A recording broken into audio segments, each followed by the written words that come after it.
So welcome to our troubleshooting video for the Signature Tournament contactless pool table. In this video I'm going to take you through how to connect up the charger to your pool table. So we've got two different types of system.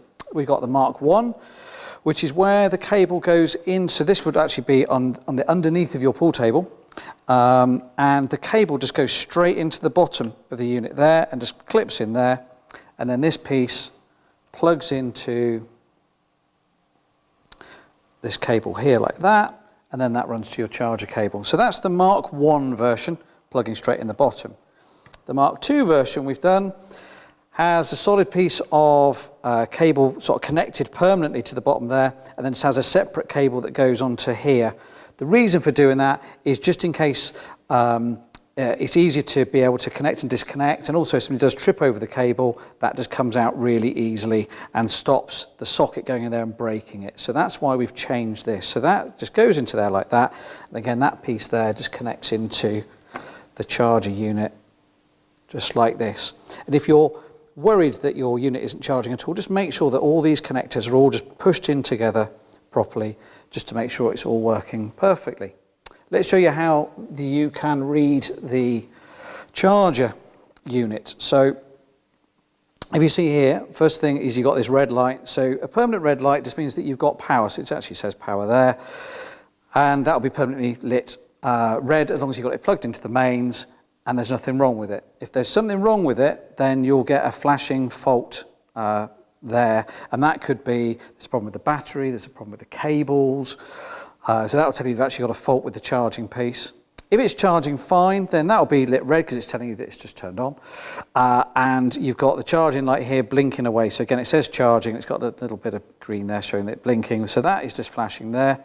Then once it's completely charged, that light will stay steady green. And it'll keep it in what's called float, which just means that it'll just top up charge it whenever it needs to. It won't kind of overcharge it.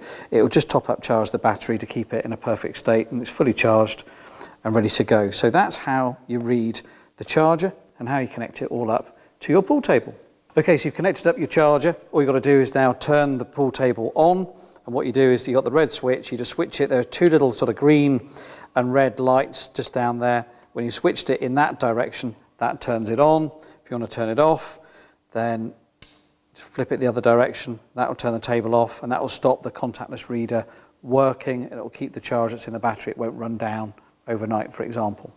Okay, so the final piece really about charging is just making sure that the actual connector itself hasn't become damaged. So it can become damaged really by being trodden on, maybe being pulled at an angle from underneath the pool table, somebody tripped over the cable, and it would stop the table from actually charging and would break the interior of the cable. So this is the inside of what one should look like. So you've got like a little pin inside, and then on the end you've got a plastic piece, and that's an insulated sort of to separate positive and negative. So you should have a black plastic bit on the end and a pin on the inside. Now here's two examples of broken ones. This one has lost its black plastic end and its pin has gone missing. Don't know where that is. So that literally would not charge it at all. And then this one here has still got its pin inside, but somehow the black plastic end has become broken away, and that's probably because it's been sort of pulled at an angle. When you're connecting and disconnecting it, you have to just pull it down straight. If you pull it, yank it at an angle, you will end up breaking it. And you can actually sort of see on some of these where one has just been pulled at an angle. So this one here has got a crack there, and that's because somebody's literally pulled it away, and it'll actually break this and it'll stop it charging. So those are things just to watch out. Take care with it, basically, is the advice. Put it down straight. Don't yank it at an angle or trip over it, because that will cause it to be damaged. So I hope this whole charger run through has helped and you understand a little bit more about how to charge up your pool table.